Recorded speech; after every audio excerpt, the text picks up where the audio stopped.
Apresentamos Espiritismo, um olhar.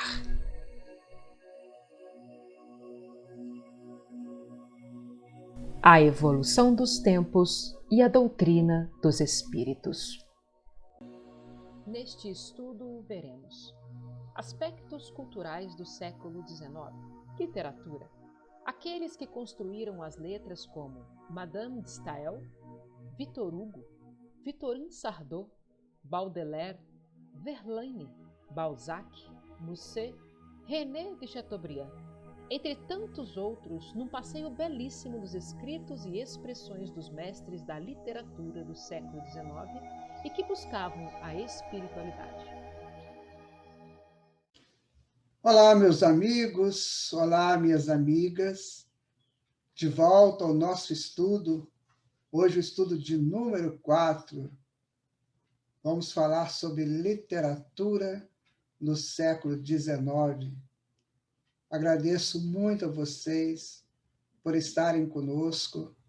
E neste momento, vamos pedir à espiritualidade amiga que nos oriente, que nos conduza, que nos ofereça sempre essa condição de estarmos realizando um trabalho em nome do bem, em nome das estruturas espirituais. Estamos falando sobre o Espiritismo, estamos falando sobre a doutrina que veio do plano espiritual para trazer até o homem os seus caminhos, os seus movimentos de acesso à espiritualidade. O Espiritismo é, assim, esta força maior que nos ajuda pelos entendimentos da vida, que nos dá condições de entendermos por que estamos aqui, de onde viemos, para onde vamos. E ele, naturalmente, ao longo do tempo, e com uma divulgação efetiva, e com adesões de corações sinceros, ele vai atingir um posto tal de que a humanidade toda vai se beneficiar dele. Nós estamos falando aqui de mais uma religião, nada disso.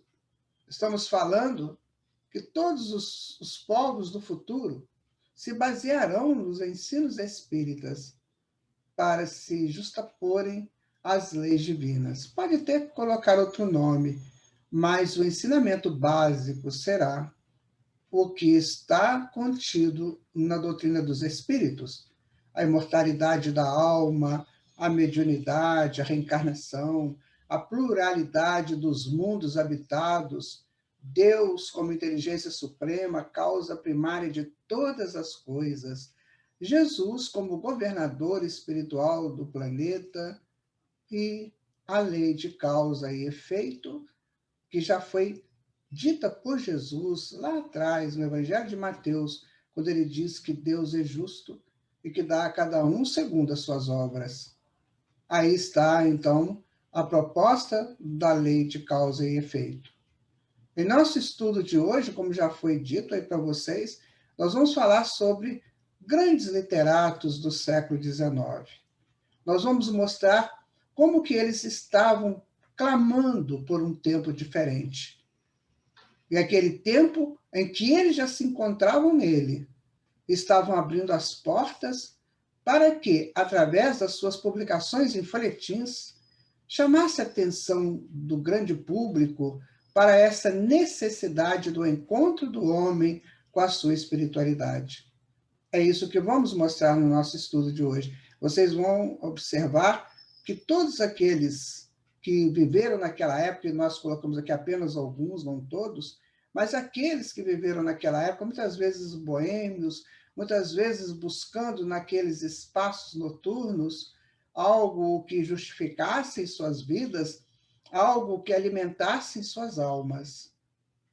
Mas todos eles buscavam essa espiritualidade. O literato, o artista das letras, ele traz no coração a ânsia de um pássaro que deseja voar. É isso que eles fizeram. E vamos aqui colocar um texto do Espírito Aragon, que está no livro A Gênese, no capítulo 17. Ele diz assim: a humanidade realizou até hoje incontáveis progressos. Os homens, por sua inteligência, chegaram a resultados que jamais atingiram, sob o ponto de vista das ciências, das artes e do bem-estar material. Resta-lhes ainda um imenso progresso a realizar. É o de fazer reinar entre eles a caridade, a fraternidade e a solidariedade para assegurar o bem-estar moral. Tal não lhe será possível, nem com suas crenças, nem com suas instituições envelhecidas e superadas, restos de uma outra era, boas numa certa época, suficientes para um estado transitório, mas que têm dado o que comportavam. Seria hoje um ponto de vista de parada. Já não é mais somente o desenvolvimento da inteligência o que os homens necessitam. É a elevação do sentimento e, por isso, é preciso destruir tudo quanto possa excitar neles o egoísmo e o orgulho. Tal é o período em que vamos entrar, a partir de agora, o qual marcará uma das fases principais da humanidade. Esta fase, que se elabora neste momento, é o complemento necessário da etapa precedente, como a idade viril é o complemento da juventude. Ela poderia, pois, ser prevista e predita com antecipação. E é por isso que se diz que são chegados os tempos marcados por Deus. Aí está, minha gente, uma comunicação recebida por Allan Kardec, ou entregue a Allan Kardec, naqueles idos de 1860. A Gênese foi publicada em 1868, então, provavelmente por esse período. Então, vamos ao nosso estudo de hoje. Gratificados a Deus pela essa grande proposta de estudarmos a doutrina espírita em todos os seus aspectos, em todas as suas possibilidades. Então, prontos para zarparmos, vamos aí buscando, então, os nossos auxiliares de sempre, né? Que são os nossos slides que nos ajudam nessa orientação. Bom, Espiritismo Olhar, estudo 4, aspectos culturais do século XIX, literatura. Eles buscavam a verdade. Queriam entender o movimento da vida, porque não existe morte. Percebem? Bom, vários autores do século XIX foram, de alguma forma, influenciados pela crença no sobrenatural, que tem origem na própria condição do homem. Walter Scott, romancista e dramaturgo escocês do século XIX, escreveu: tudo nos lembra sem cessar que somos viajores nessa terra de provas, da qual passamos para um mundo desconhecido, onde a imperfeição dos nossos sentidos não nos permite perceber as formas e os habitantes. Então, ele tinha certeza de um mundo espiritual. Só que ele diz, olha, a imperfeição dos nossos sentidos não nos capacita, né, a perceber as formas dos seus habitantes. Vejam como que eles tinham essa certeza num campo melhor. Aí está o Walter Scott, esse escocês, dramaturgo, que disse isso, né?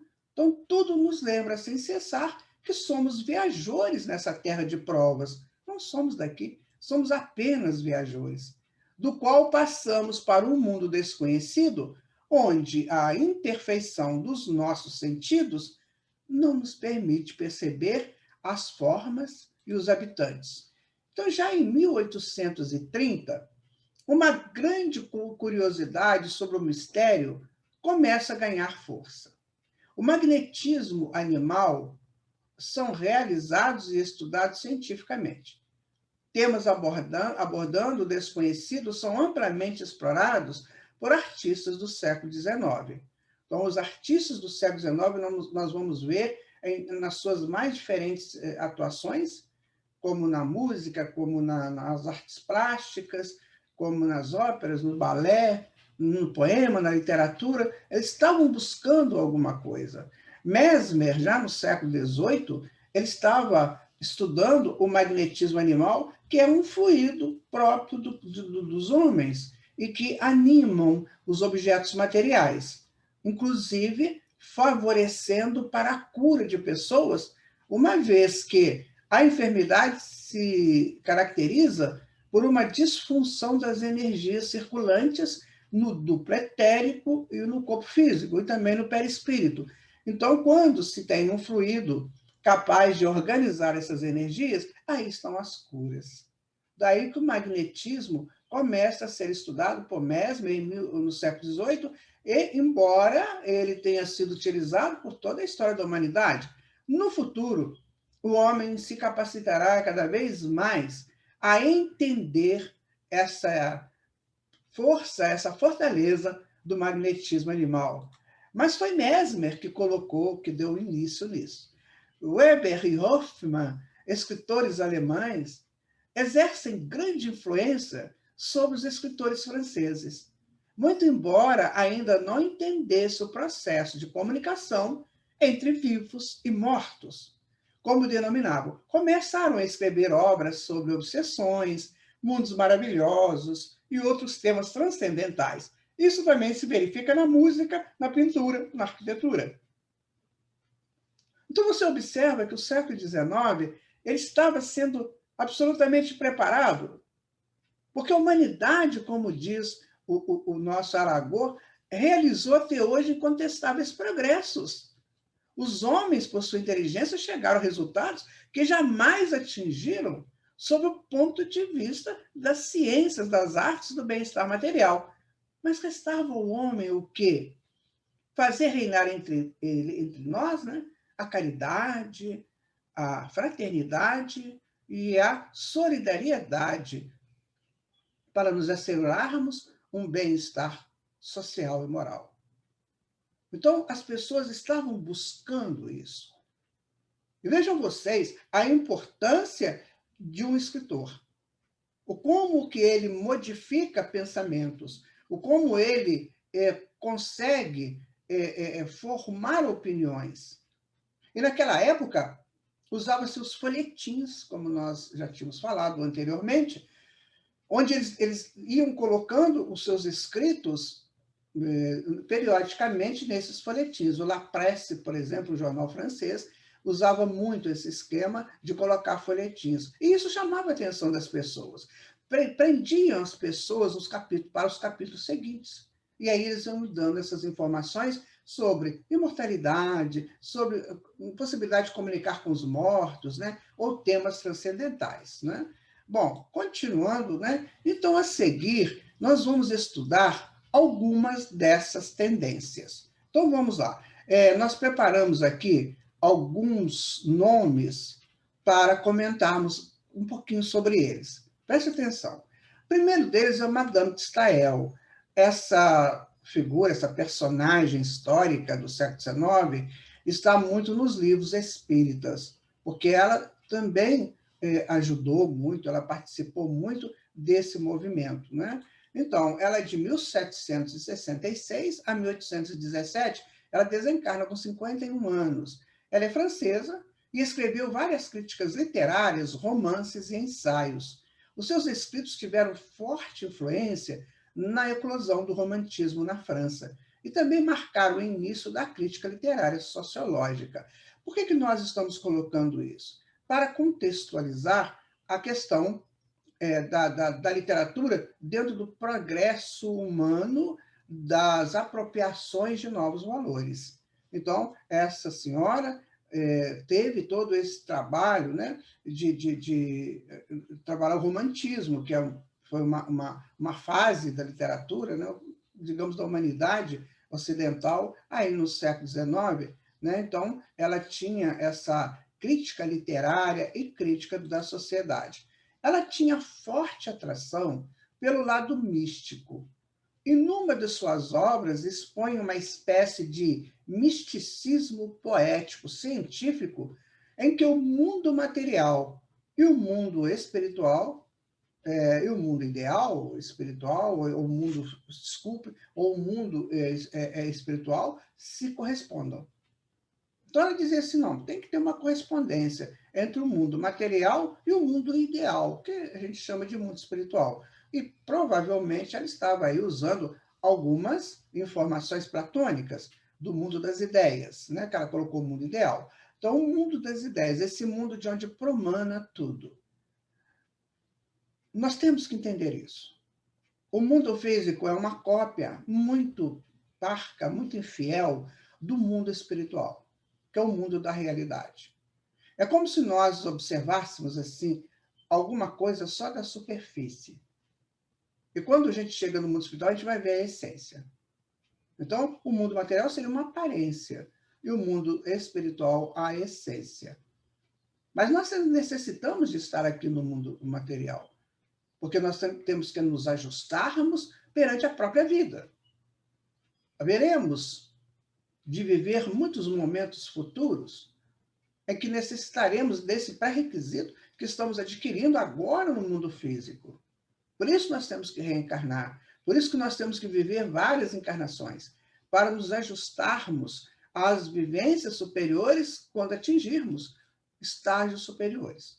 Então, tudo vai numa construção em pacotes de tijolos, para que a gente possa chegar um momento de abraçarmos definitivamente a nossa evolução espiritual.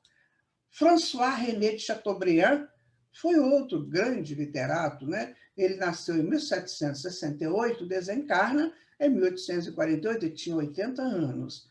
Ele foi escritor, ensaísta, diplomata e político francês que se imortalizou pela sua magnífica obra literária de caráter pré-romântico.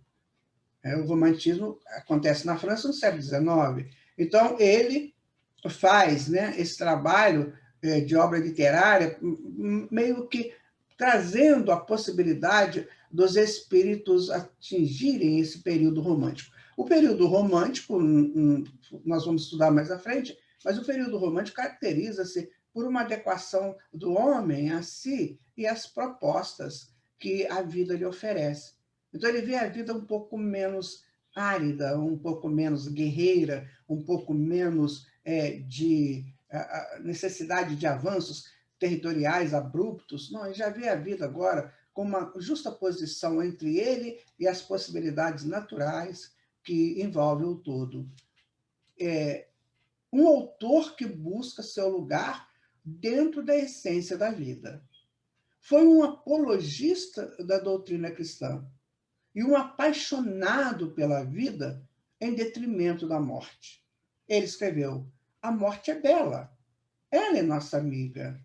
Entretanto, nós não a reconhecemos, porque ela se nos apresenta mascarada e a sua máscara nos apavora. O François Chateaubriand, o que ele faz? Ele diz para a gente assim, olha, é importante viver aqui. A vida no mundo físico é de importância desde que você faça dessa vida uma adequação da sua existência com seus avanços morais e éticos. Desde que você faça isso, a vida aqui é extraordinária, mas tem o desencarne, né? Tem o desencarne, e ele é belo. O que acontece é que esse desencarne, ou essa morte, ela se apresenta para nós como uma máscara apavorante. E o que é essa máscara? Foi a apropriação inconsciente de todos nós dos ritos fúnebres. Os ritos fúnebres, que estão na história da humanidade, né, são terríveis, porque eles nos amedrontam perante o desencarne.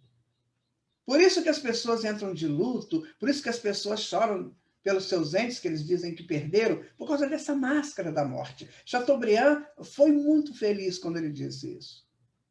Temos que destruir essa máscara da morte em nós, porque isso apavora.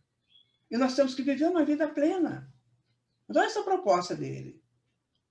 Né? Porque a morte, ou seja, o desencarne é belo. Nós temos que viver aqui, sim. Precisamos dessa possibilidade da vida aqui, mas é necessário desencarnar para continuar o aprendizado, e esse desencarne não pode trazer uma máscara tão apavorante como a que se tem hoje da morte.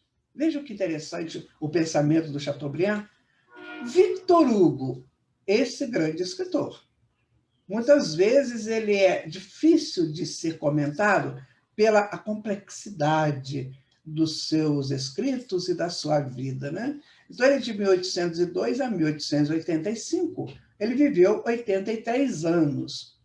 Foi romancista, poeta, dramaturgo, ensaísta, artista, estadista e ativista pelos direitos humanos francês, de grande atuação política em seu país. É um homem de escola, é um espírito de escola, Victor Hugo. Muito comentado, muito propalado, né? Eu gosto de pessoas que dizem Victor Hugo, enfim, não importa a forma como diz o nome dele, eu falo bem aportuguesado, Victor Hugo, porque ele é nosso íntimo. Quantos livros psicografados nós já lemos, né, do espírito Victor Hugo? Quanta coisa interessante que ele já deixou para nós através da sua participação, da sua contribuição desde o mundo espiritual. Bom, ele acreditava que uma verdadeira religião surgiria das revelações esparsas das mesas girantes e a crença na existência e na presença tangíveis dos espíritos. E isso o acompanhou até a morte. Ou seja, ele era um espírito aberto às comunicações, né, às estruturas que vêm do mundo espiritual. Então ele escreveu: eu digo que o túmulo que sobre os mortos se fecha abre o firmamento, e que aquilo que aqui embaixo acreditamos ser o fim é só o começo. Veja a lucidez desse espírito. Eu digo que o túmulo que sobre os mortos se fecha abre o firmamento. Coloque seu corpo no túmulo, abre-se a possibilidade da vida espiritual para aquele que está indo, né? Então, abre o firmamento. E aquilo que aqui embaixo acreditamos ser o fim é só o começo. Veja que interessante. Veja como é que a espiritualidade manda para aquele século XIX, principalmente na França, esses grandes espíritos que começam a abrir a cabeça das pessoas para a chegada de algo interessante, de algo superior, que é a doutrina espírita.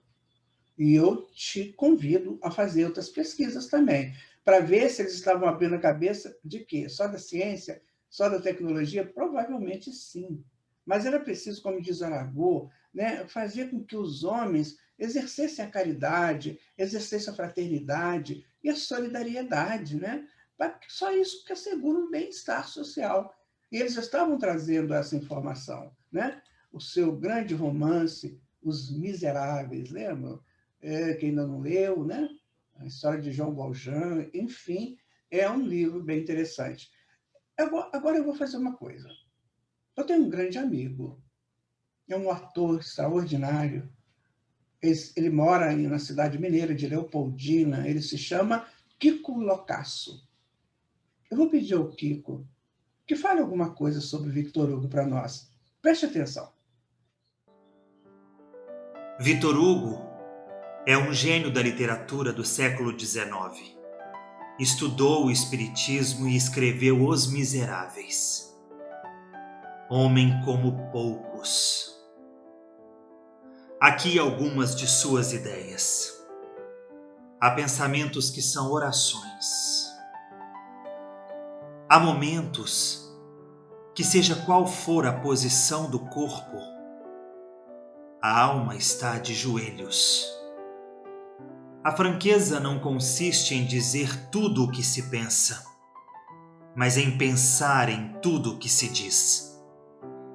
No decorrer da sua vida, buscou, como poucos, um contato com a espiritualidade e as coisas da alma. Na verdade, os grandes homens daquela época o faziam. Eis mais algumas de suas pérolas. Nada se assemelha à alma como a abelha. Esta voa de flor para flor. Aquela de estrela para estrela. A abelha traz o mel, A alma traz a luz. O sol está dentro de cada um.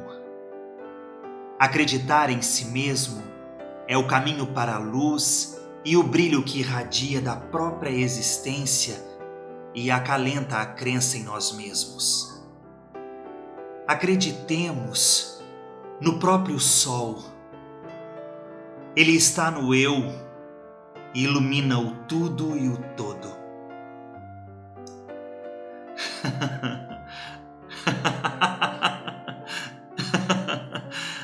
A gargalhada é o sol que varre do rosto humano o inverno.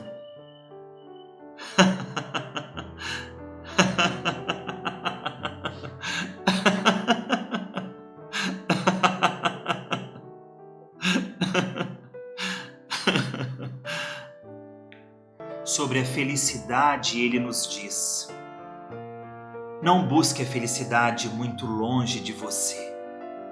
Pode ser que ela esteja mais perto do que você imagina.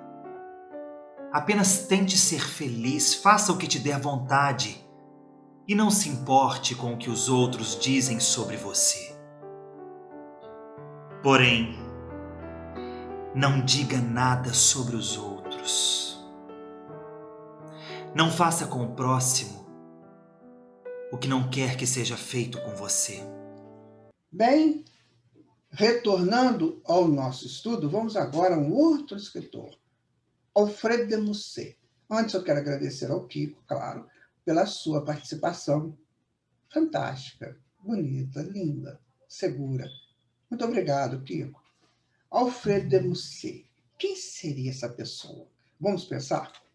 Ele nasceu em 1810 e desencarna em 1857, com 47 anos. Ele desencarna exatamente quando estava sendo lançado o Livro dos Espíritos, né? Então, ele é um poeta, novelista e dramaturgo francês do século XIX, um dos expoentes mais notórios do período literário conhecido como o romantismo, que nós já falamos sobre ele. O seu estilo influenciou profundamente a literatura europeia, tendo surgido múltiplos seguidores. Posteriormente, ele foi contra o romantismo. Essas variações estão muito relacionadas com a estrutura da individualidade. Então, não viriam aqui para o mundo físico pessoas iguais. Não existem pessoas iguais. Há as variantes. Então, cada um tem o seu direito de fazer a sua variação. E o Musset, ele fez isso. Ele começou no estilo, né? Depois ele foi contra o estilo, ele não gostou muito do estilo e modificou um pouquinho. Mas essas variações é que tornam ricas as possibilidades de apropriação dos valores. Não é assim? Nós não temos que ter essa diferenciação. A humanidade, a natureza, não tiveram as suas variações, as suas diferenciações. Então, vamos lá.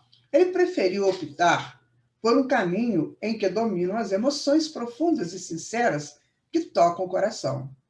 Refletindo sobre a imortalidade, ele disse: a gente se abraça, sorri, a mão toca a mão, e nós nos recordamos que seguiremos juntos, que a alma é imortal, e o ontem, o amanhã. Coisa bela, né, minha gente? Percebe a contribuição da literatura para a chegada da doutrina espírita? Na preparação das mentes. Quando você lê algum desses autores, observem isso. Na verdade, eles eram também missionários, trazendo uma possibilidade nova, uma abertura nova, porque é preciso contextualizar os fatos.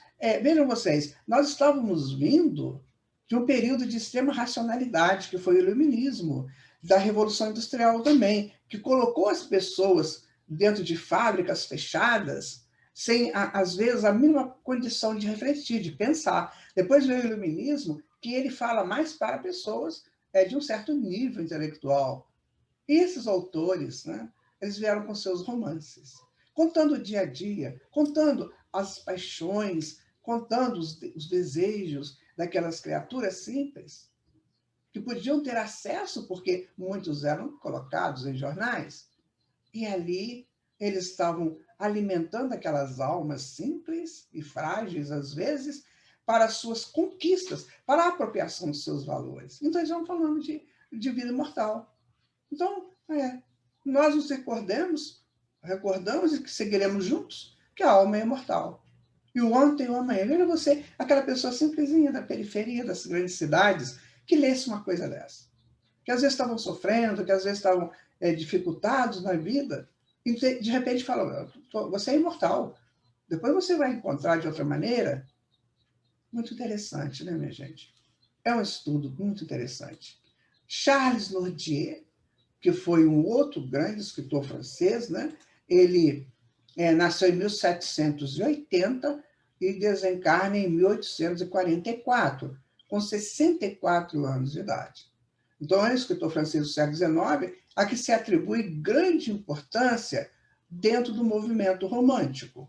Foi um dos autores mais prolíficos da língua francesa e considerado um ficcionista e teórico do fantástico na França. Cada um com a sua contribuição, né? Ele trabalhou muito, ele deixou muita coisa, né? E fez um pouco de ficção, né? Mas às vezes a ficção é só uma antecipação do futuro, dependendo do nível de ficção. É uma antecipação do futuro. Então, ele foi uma dessas pessoas. Ele teve o seu primeiro relato sobrenatural, foi publicado em 1806, olha só, bem antes, né? Kardec ainda estava criança aí, em 1806. O segundo em 1821, aí Kardec já tinha chegado de Pestalozzi, né? E o último em 1831. Então ele diz, os lunáticos ocupariam, eu acredito, o grau mais elevado que separa o planeta do seu satélite. E como eles se comunicam necessariamente desse grau com as inteligências, com um mundo que nos é desconhecido, é bastante natural que não nos entendamos. Então, ele está falando do mundo espiritual, minha gente. O que medeia o plano físico da Lua? O plano espiritual. Então, ele chama isso de lunático. Eles são os habitantes que Kardec depois daria o nome de erraticidade, né? Então, ele chama isso de lunáticos, ou seja, que ocupa esse espaço entre o plano físico e a Lua, né? E é muito natural, né? Mas a gente não entende. É muito natural, e é muito natural que nós não os entendamos, porque nós não temos esse acesso direto. Aí o que acontece? O que gera na pessoa quando ela lê um texto desse? Ela tem vontade de saber, mas como é que seria isso? Como é que seria? Então começa a alinhar, ou alinhavar a resposta do mundo espiritual. É como se ele dissesse assim, oh, vocês existem, mas quem são vocês? A mesma pergunta que Kardec faz na frente. Quem são vocês? Nós somos os espíritos que viveram na Terra e voltaremos a viver um dia. Ou seja, quem que são esses lunáticos? Na verdade, são os espíritos que estão vivendo nos planos espirituais, mas se chama de lunático. Não que seja lunático relacionado a débeis mentais ou problemas mentais. Não, lunáticos que vivem num local diferente da Terra e próximo da Lua. Isso é uma obra de ficção dele. Como é que seria, no mundo espiritual, você ver o plano físico e a Lua? A gente não sabe. Nós não tivemos, assim, essa possibilidade de ter sido relatado para nós por uma mediunidade segura, como era do Chico Xavier. Não foi relatado. Então, nós vamos ter que pesquisar. Não pode ser uma revelação, tem que ser uma pesquisa. Porque o conhecimento se atinge pela revelação ou pela pesquisa. Pela revelação é bom para dar uma alavancada no conhecimento, mas fica muito aquilo, né? Será que é isso? Às vezes a interpretação é errada e tal. A pesquisa não. A pesquisa nos traz a informação, vamos colocar, né, do conhecimento, da ciência. Então, provavelmente, nós vamos pesquisar isso no futuro glorioso da humanidade, que eu estou louco para ficar nele. Espero que você também, né? Bom, Gerhard de Nerval foi muito polêmico, foi um escritor também francês, ele teve uma vida muito agitada, como nós vamos ver, muito boêmia, né? Ele nasceu em 1808 e desencarna em 1855, com 47 anos. Então, ele foi um escritor francês do século XIX, ele faz parte do movimento intitulado A Boêmia Galante, Ele foi precursor do simbolismo para valorizar a sua obra, O Sonho como uma Segunda Vida. Então, gosta do simbólico, gosta mais dessas coisas que a gente busca nas imagens do inconsciente, que muitas vezes nos vêm através de sonhos, que Carl Gustav Jung e Freud analisaram bastante. E essa questão da análise dos sonhos, é bom a gente ter um cuidado muito grande, porque nem sempre são imagens do inconsciente, podem ser também vivências durante o sono com outros espíritos. Então, nesse conjunto de possibilidades entre imagens do inconsciente mal resolvidas, muitas vezes, que a doutora Anísia da Silveira vai trabalhar isso muito profundamente no século passado, né? Nos hospitais psiquiátricos, e ela mostrando que, na verdade, aquelas pessoas que estavam ali estavam tendo visões das suas imagens do inconsciente, que era preciso resolver essas imagens pelo processo de análise, o processo analítico psiquiátrico. Então, foi uma contribuição esplêndida da doutora Anísia da Silveira. E essas pessoas, por exemplo, igual o Nerval, ele tinha muito isso, ele tinha muito essas projeções dessas imagens do inconsciente, são lembranças de vidas passadas, e que ele não sabia muito como lidar com isso, sabe? Então, ele ficava meio que, às vezes, perdido nisso, né? Então, o livro dele, né, A Boemia Galante, é um livro de poemas que ele vai dizer um pouco dessa boemia que busca algo superior, alguma coisa diferente, né? Não necessariamente a boemia se caracteriza por pessoas dentro de bares, bebendo, né, até tarde, cantando, enfim. Não, a boemia ela se caracteriza também pela aquela saída do comum, do ritual da vida, para uma vida à parte desse ritual. Então, uma vida boêmia, uma vida fora disso, que a gente pode também considerar uma vida meio marginal à realidade própria da própria existência social. Então, muitas vezes, a boemia é isso, tá? Então, o Nerval continua uma propensão para viagens. Aqui, em Viajar pelo Campo Francês, destacando personalidades luminares, né? Contando histórias do campo, incluindo várias de suas próprias invenções iníquas, capturando a essência de um passado quase remoto. Isso que eu estava falando para vocês, isso está no livro dele. Isso que ele fala, ele vai buscar nas suas imagens do inconsciente um passado remoto dele, que ele viveu, mas ele não sabe lidar muito bem com isso. Às vezes ele entra em processos bem difíceis, mas qual é o grande... Deixa eu ver aqui no nosso próximo slide, ele vai dizer, olha, dizia Nerval que o mundo dos espíritos se abre para nós e, por sua vontade de penetrar até o fundo dos mistérios da existência, acabou encontrando a loucura e uma morte trágica. Ele se enforca e é encontrado, né, o corpo dele é encontrado lá numa das ruas da periferia de Paris. Vejam que coisa, ele busca assim, alucinadamente essa existência, essa razão do existir. Isso muitas vezes, sabe, gente, acontece com muitas pessoas. Aquele passado emerge, né, do inconsciente e a consciência não sabe lidar com aquilo. Então, graças que nós temos os psicanalistas, nós temos os psicólogos que nos ajudam a resolver essas questões. Mas temos a doutrina espírita também. Eu digo para você que quando nós começamos a entender de reencarnação, nós começamos a justificar essas coisas. Então, se eu tenho imagens meio absurdas que surgem no meu consciente, essas imagens podem ter sido vivências passadas não resolvidas, que eu fui julgando debaixo do tapete. E como o espírito ele é progressista, ele está sempre em busca da perfeição, ele tem que limpar essas manchas e essas sujeiras. Então surge, como não se tem uma informação do que pode ser, porque a maioria das pessoas às vezes negam a reencarnação. E aí que eu digo para você que é psiquiatra, você que é psicólogo, eu te admiro profundamente, mas coloque reencarnação nos seus estudos. Porque senão você vai querer justificar a vida ou as dificuldades mentais das pessoas apenas pelo seu nascimento nessa atual reencarnação. Aí vai arrumar culpados. familiares, né? Mãe, pai, enfim, circunstâncias, e que não são bem assim. Elas vêm de um passado maior. Nós já estamos vivendo como homens há milhões de anos. Então, nós temos muitas coisas arquivadas. E um homem dessa natureza, um escritor, por exemplo, que pensa, que analisa, que busca, às vezes ele encontra essas questões e se confunde nelas. A gente vê isso muito nos escritos.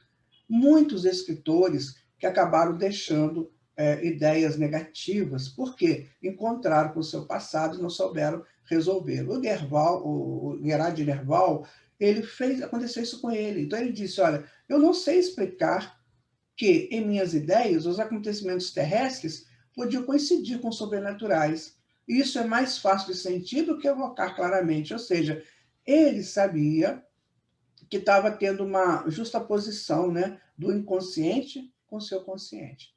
Então, ele não sabia direito o que era um, o que era o outro. E aí é onde veio o que ele chamou de loucura, ou seja, essa falta de controle da mente, porque vinha essa interferência do inconsciente. Isso nós temos que aprender, sabe, minha gente? Nós temos que estudar, nós temos que ter bastante cuidado com isso. Se de alguma maneira a nossa consciência está sendo interferida por um inconsciente meio conturbado, a coisa mais importante a seguir, é claro, de imediato, seria a vigilância e a oração promulgados por Jesus lá no Horto das Oliveiras, antes dele ter sido preso. Então ele diz, olha, você pode ficar preso, provavelmente você ficará preso em alguma situação, então continue vigiando e orando. É o que muitas vezes as pessoas não fazem, porque a vigilância nos sustenta dentro da nossa existência, dentro do nosso existir, e a oração aumenta os nossos teores vibracionais. Então, nós nos resolvemos, nós nos protegemos com isso. Continuando aqui, Alphonse-Marie Lamartine. Eu gosto muito do trabalho do Lamartine, né? Ele fez uma coisa muito interessante na vida dele. Ele usou bem a vida dele, olha só. É de 1790 a 1869, ele desencarna com 79 anos. Ele foi um escritor, poeta e político francês. Voltou-se desde a adolescência para a poesia, com leituras de Horácio, Virgílio e Chateaubriand. Né? Horácio e Virgílio nós vamos encontrar nos escritos romanos, né? Muito interessante. Então, ele busca lá naquele passado alguma coisa que justifique o seu presente. Algumas das suas meditações são particularmente consagradas à filosofia moral e aos grandes problemas metafísicos. Olha aí. Filosofia moral e grandes problemas metafísicos. Por isso que eu gosto dele. O homem, a imortalidade, o desespero, a prece, tá vendo? Ele fala de prece. Deus possui uma aspiração permanente para Deus e seu pensamento é essencialmente cristão poético. Ele fala sobre a vida e sobre a morte. Querem ver um poema dele? Ouçam o que a Aline vai dizer. Morro e ainda não sei o que é nascer. Tu, a quem em vão interroga o espírito hóspede desconhecido. Antes de me animar, em que céu habitavas? Que poder te lançou sobre este frágil globo? Que mão te fechará em tua prisão de argila? Por qual novo palácio deixarás a terra? Esquecestes tudo? Além do túmulo, vai renascer ainda em um novo esquecimento? Vais recomeçar uma vida semelhante? Ou, no seio de Deus, tua origem, tua pátria, liberto para sempre de teus liames mortais, vai gozar, enfim, de eternos direitos. Muito obrigado, Aline, pela sua participação, né? Agora vamos ao Alexandre Dumas. Muito conhecido, né? Vocês vão relembrar dele agora. Olha só.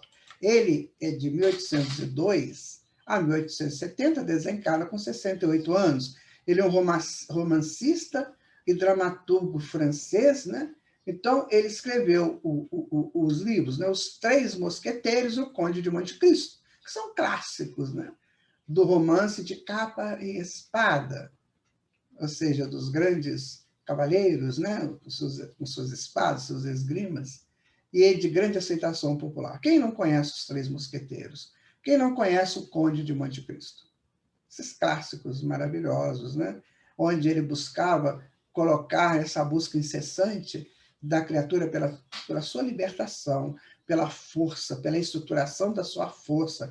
Aí ele vai usar a espada, mas você pode decodificar essa espada como sendo a pulsão do agir para se defender, para progredir, para defender o seu próprio progresso.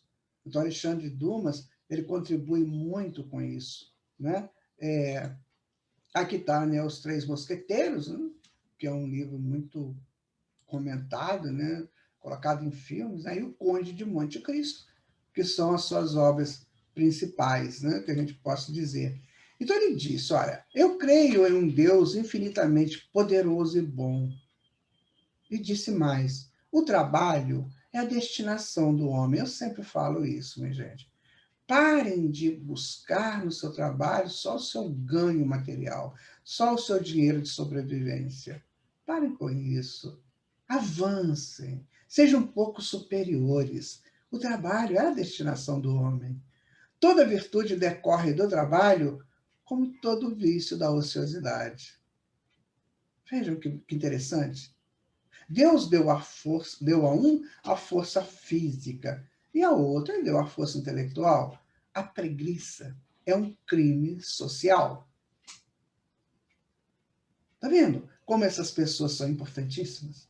Como que elas trabalhavam esse imaginário humano para a chegada da doutrina dos espíritos? Vejam vocês que coisa interessante. Por que eles vieram nesse grupo de pessoas, de espíritos, todos naquela mesma época? Tinha que ter uma razão, nada é por acaso. Então, como diz o Aragô, era preciso fazer um progresso que levasse a caridade, a solidariedade, né? A fraternidade, para que o bem-estar social realmente acontecesse. Então, eles estavam preparando esse momento, né? A retribuição é dada segundo o trabalho. Vamos ler de novo? Olha, o trabalho é a destinação do homem. Toda virtude decorre do trabalho, como todo vício da ociosidade. Deus deu a um a força física, a outro a força intelectual. A preguiça é um crime social. A retribuição é dada segundo o trabalho. Alexandre Dumas trazia em sua bagagem evolutiva a força daqueles espíritos que buscam o entendimento da vida através do trabalho. E ele diz, quer ser um homem? Trabalha. Que contribuição esplêndida que Alexandre Dumas deixa para nós. Está vendo como é que é diferente estudar a história da literatura? Que eles não estavam aqui apenas para ficar escrevendo livros e vendendo livros. Estavam ajudando a humanidade a pensar, a refletir, porque o iluminismo tinha dito isso, você tem que refletir, você tem que racionalizar. E os escritores, então, trazem um lúdico para essa racionalização. Porque enquanto muitas vezes a filosofia ela traz aquela função mais fechada, mais, digamos, contundente, faça isso, a literatura, ela fala assim, faça isso, vai ser bom para você. Então, são as contribuições. E como nós vamos ver depois as contribuições dos filósofos também. É uma viagem que nós estamos fazendo. E vamos encontrar, no final dessa viagem, o porto chamado Doutrina Espírita e depois os portos e as viagens seguintes. Continuando, então, minha gente, Prosper Mérimée, ou Marimé, como queiram, é uma pessoa muito sensata, né? Eu gosto também muito do trabalho dele, né? Ele é de 1803 a 1870, ele viveu 67 anos, foi um historiador, arqueólogo, senador e escritor romântico francês. Célebre pelo conto que resultou na ópera Carmen, sabiam disso? A ópera Carmen, famosérrima, né? foi tirada do livro dele, chamado de Carmen, né? Ele ocupou diversos cargos públicos, em todos eles destacando-se pelo bom desempenho dos seus deveres. Um homem público com bom desempenho dos seus deveres. A ele se deve, em boa parte, a conservação do rico legado cultural do que tanto se orgulha o povo francês. Então, são pessoas, quer dizer, uns vêm mais para o lúdico, outros vêm para as reflexões mais profundas do inconsciente, outros vêm para uma adaptação melhor do homem no social, no político, no público. Então, esses espíritos trouxeram para todos nós, cada um, a sua contribuição. Eram espíritos diferenciados, minha gente, claro. Por isso que eles são enciclopédicos, eles estão ali nas enciclopédias, marcando as páginas daqueles compêndios com as suas presenças. Não sei se para vocês soa assim. Para mim soa. O que eu vou deixar para a minha história? Qual é a história que eu estou escrevendo? Eu não preciso escrever uma história para a humanidade. Deixa que eu escreva essa história para a minha consciência. Que lá no futuro, onde eu estiver, eu me lembre. Naquela época, no início do século XXI, eu estava encarnado. Estava encarnada. E o que eu escrevi na minha encarnação? O que eu compus? Qual foi o poema? Qual foi a trova? Qual foi a página literária que eu compus? Isso, para nós, é uma fonte de análise e de estímulos para o bom aproveitamento do tempo. Em sua obra, A Visão de Charles XI, ele coloca: debocham das visões e das aparições sobrenaturais. Algumas, entretanto, são tão perfeitamente atestadas que, se alguém se recusa a acreditar nelas, seria obrigado, para não ser incoerente, a rejeitar em massa todos os testamentos históricos. Olha que lindo! Olha onde que ele vai buscar isso, na própria história, que está repleta destes fatos de aparições, de manifestações dos espíritos desencarnados, de manifestações várias, ditas do sobrenatural, que na verdade não existe sobrenatural. Allan Kardec trabalha isso muito bem no início do livro dos médiuns, do maravilhoso do sobrenatural. Não existe sobrenatural, existe uma condição natural que nós ainda não temos acesso tão premente a ela, mas que teremos. A doutrina espírita vem tirar esse místico, ele vem tirar essa possibilidade de existência de fantasmas e de criaturas assim meio, certo, flutuantes, essa coisa meio de ilusões. Não, ele traz, olha, minha gente, existe a vida física e existe a vida espiritual. Natural isso, faz parte do compêndio da estrutura da progressão da vida, da progressão da evolução. E o próximo, ele vai dizer isso, olha. Então, se você rejeita isso, você está rejeitando testemunhos históricos. O que você quer? Então, é bom a gente ler umas coisas assim, buscar esses conhecimentos, para quê? Para a gente fazer uma análise de como eu estou em relação àquilo que me chega. Então, alguém diz para mim que viu um espírito, eu vou dizer assim, isso é fantasia da sua cabeça? Isso é coisa da sua mente? Peraí. Não sou eu o único que viu, não. A história conta de muitas pessoas, de variadas pessoas, em todas as épocas, civilizações, que também viam. E qual o problema de ver, se eles existem? Ou então eu vou morrer?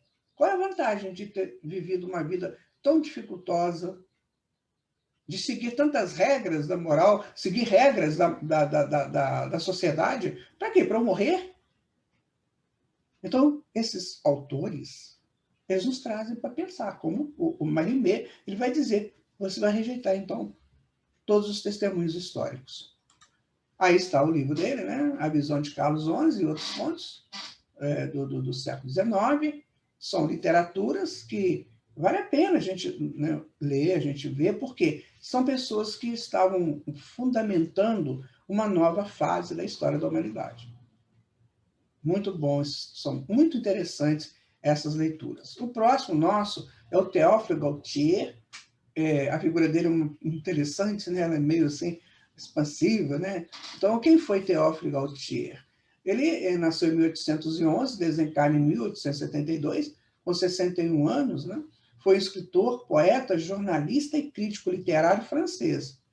A sua obra é difícil de classificar e continua a ser um ponto de referência para muitas tradições literárias posteriores. Então, vamos um pouco mais dele. O acaso é, talvez, o pseudônimo que Deus usa quando não quer assinar suas obras. Então, aqui Gautier demonstra a sua fé em Deus. Muitos autores daquela época pregavam o ateísmo, assim como vários filósofos. Aí você tem uma pessoa que escreve diferente disso. Talvez o Gautier tenha vindo para falar sobre isso. Olha, vocês estão falando aí que Deus não existe, né? Mas será que o que vocês chamam de acaso não seria um pseudônimo de Deus? Ou como é que ele faz a pessoa refletir? Será que o seu acaso, que você está dizendo aí que tudo é por acaso, é circunstancial? Tudo bem, mas não seria esse, então, o nome de Deus? Percebem? Que coisa interessante. Então, são aquelas pessoas que pegam aquela varinha e ficam cutucando, né? Não, peraí, vamos ver isso aqui. Analisa isso aí que você está falando. Olha o que você está dizendo. Analisa se isso aí, de fato, é o que você está falando. Então, o trabalho dele foi esse. De cutucar com vara curta, né? Presta atenção, minha gente. Vocês estão vivendo num século de profundas transformações. Olha o que vocês estão falando. Vocês estão pregando a não existência de Deus. E como é que se justifica, então, as coisas que existem? São obras do acaso. Então pode ser um pseudônimo de Deus. Esse é o pensamento que a gente pode trazer para o nosso tempo, para as nossas conversações, para os nossos encontros sociais, familiares. Podemos trazer tudo isso para as nossas reflexões.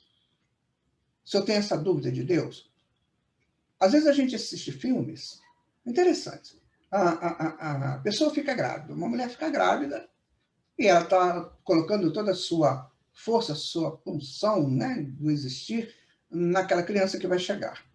Um dia ela vai lá no seu ginecologista e percebe, então, que o filho não está mais mexendo, que o coração não está mais batendo. Então é decretada a morte do feto. Tira-se o feto e aquela mulher entra em desespero, achando-se vítima. E por mais que as pessoas cheguem, se aproximem, para dizer, não, minha filha, Deus sabe o que faz, a pessoa começa a brigar com quem está dizendo para ela sobre Deus. Que Deus que nada, isso não existe. Por que tirou o meu filho? Me deu uma tristeza, eu estou triste, quer dizer, aquela coisa do eu, daquele ego encastelado, né, dentro de uma casca de ovo. Aí Deus dá outro filho. Quando dá outro filho, que chega feliz, lindo, maravilhoso, mano, ela fala assim, mas eu não estou feliz, não. Eu não estou sentindo feliz, não. Minha gente, peraí. Vamos com calma, né? Vamos com calma. Ou você cresce para Deus e para você, ou você não merece nem um segundo filho. Nós não temos, minha gente, que ficar questionando Deus, não. Deus faz tudo certinho. E muitas vezes, isso que está acontecendo comigo é porque é o que eu preciso. Muitas vezes, não sempre, é o que eu preciso. E eu não aceito isso, porque eu estou encastelado naquele ego inferior, né? E brigo com todo mundo, e quebro coisas, jogo coisa pelo chão. Peraí. O Gautier vai dizer assim, olha, cuidado que isso aí que aconteceu com você pode ser o pseudônimo de Deus agindo sobre você, porque ele quer o seu bem. Aí só lá depois é que nós vamos entender isso, mais na frente, né? Gustave Flaubert, né, é o outro que contribuiu, né, com o momento literário da França. Ele é de 1821 a 1880, tinha 59 anos, né? Foi escritor francês, prosador importante, marcou a literatura francesa pela profundidade de suas análises psicológicas e pelo senso de realidade, pela sua lucidez sobre o comportamento social e pela força do seu estilo em grandes romances, tais como Madame Bovary, A Educação Sentimental e Salammbô. Aí estão, né, as capas desses livros. A Madame Bovary, A Educação Sentimental e Salambo. São obras nas quais ele busca, né, toda essa contextualização do indivíduo em relação a si mesmo. Então, o que eu sou nessa história toda? Não é? O que eu faço nessa história? Como eu reajo aos fatos históricos e aos fatos do meu existir? Minha gente, de novo nós vamos falar isso. Os iluministas nos chamaram para a racionalização. E esses escritores nos chamam, de maneira bastante poética, prosaica, para uma análise lúdica daquilo que o racionalismo me pede para fazer. Extraordinário, gente. São coisas que a humanidade tem na sua história e que pouquíssimas pessoas buscam isso. Talvez as academias, aqueles que estão ali estudando letras, né? E que se interessam por um desses autores e que fazem suas dissertações, suas teses em cima deles, mas que morrem ali. Então é preciso que a gente comece a analisar por que essas pessoas vieram. Lembra quando eu falei para vocês do Centro Espírita do Futuro? Vai ser isso, minha gente. Vai ter lá uma pessoa que fez um doutorado sobre Flaubert e vai contar para a gente a essência psicológica dos seus escritos e a justaposição dessa essência no fato da evolução humana a partir das suas múltiplas reencarnações, tendo em vista a sua imortalidade. É isso que vamos ver. É isso que vai chamar a multidão para o Espiritismo, porque ele vai poder fazer esse link, que até agora está meio esparso, meio paralelo, e vai se juntar numa linha única, numa única via de pensamento. Vamos começar a fazer isso, minha gente? Quem sabe, né? Ele escreveu a um amigo o seguinte, né? Escreveu ele a uma amiga. O autor, em sua obra, ele deve ser como Deus no universo, presente em tudo, mas não visível em toda parte. Isso é lindo, né? A arte, sendo uma segunda natureza, o criador dessa natureza deve agir segundo procedimentos análogos, que o sintam em todos os átomos, em todos os aspectos, como uma possibilidade escondida e infinita. Gente, ele fala sobre Deus, que é o autor de tudo, está em tudo, mas permite que as pessoas cresçam enquanto ele vê de fora disso, ou a distância disso aí. Então ele fala que o autor tem que ser assim. Ele tem que colocar a sua história, colocar a sua possibilidade, mas deixar que o autor, que o leitor entenda e se encaixe dentro daquilo. Então ele faz uma analogia muito interessante entre Deus e o escritor. Aí você pode ser entre Deus, o psicólogo, entre Deus, o psiquiatra, entre Deus, o poeta, o trovador, enfim. Você pode colocar várias situações. Vou dar um exemplo para você, que é médico ou da área de saúde. Faça isso. Seja esse Deus. E permita que o bem se faça por você, sem ter a necessidade da sua expansão territorial do ego inferior. Seja intérprete da vontade de Deus naquele momento. Seja o sacerdote, a sacerdotisa de Deus. Percebe? Você, mãe, só você entende o que é trabalhar como mensageira de Deus. Só seja isso. Deixa que o bem se faça e você fica ali gestando esse bem, mas permitindo que esse bem transforme pessoas. Gustave Flaubert dizia isso. Continuando. Ernest Renan. Eu tenho uma paixão muito grande por esse escritor, por um trabalho muito fabuloso que ele fez, ele e a irmã dele, e ela acaba desencarnando bem antes dele, a Elizabeth, mas o Ernest Renan me tocou, eu vou dizer a vocês por quê. Vão comigo. Ele é de 1823 a 1892. Tinha 69 anos quando desencarnou. Ele foi um escritor, filósofo, teólogo, filólogo e historiador francês. Ele iniciou seus estudos no colégio eclesiástico da sua cidade natal e depois ganhou uma bolsa para estudar no seminário Saint-Nicolas, em Paris. Ele estudou ciência da natureza e começou a escrever com 25 anos. E teve uma crise com a religião, onde ele negava o sobrenatural, criando um culto quase místico positivista. Mas é aí que entra a coisa. Veja bem, eu posso me rebelar com as situações. De repente, eu posso olhar para o céu e dizer assim, Deus, você não existe. Não gosto da sua existência. A sua existência me incomoda. Eu quero ser positivista. Eu quero saber o quê? Eu estou aí nessas lidas da teologia e da filosofia, enfim, eu estou nessas coisas todas, mas eu não estou afim, não. Isso é um direito de cada um. Não vou dizer até que ponto ele está certo, até que ponto ele está errado, mas é um direito. E a gente tem que respeitar o direito do outro. Acontece que tem as diferenças. Ernest Renan, ele trabalha mais ou menos como Kardec. Kardec não acreditou muito naquele negócio de mesa girante, não, viu, gente? Não acreditou, não. Quando o Fortier falou para ele, ele só atendeu o Fortier porque o Fortier era magnetizador como ele. Estudavam juntos, eles eram amigos dos encontros lá, dos estudos do magnetismo. Por isso que ele atendeu o Fortier, foi na casa da senhora Plaine Maison para ver o fenômeno da mesa girante. Mas ele foi na casa.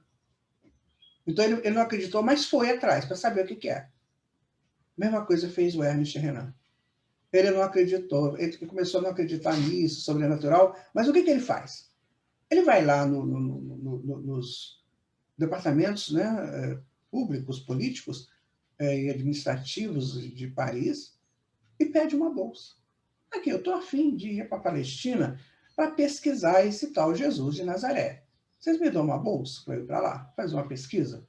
E ele vai. Vai com a irmã dele.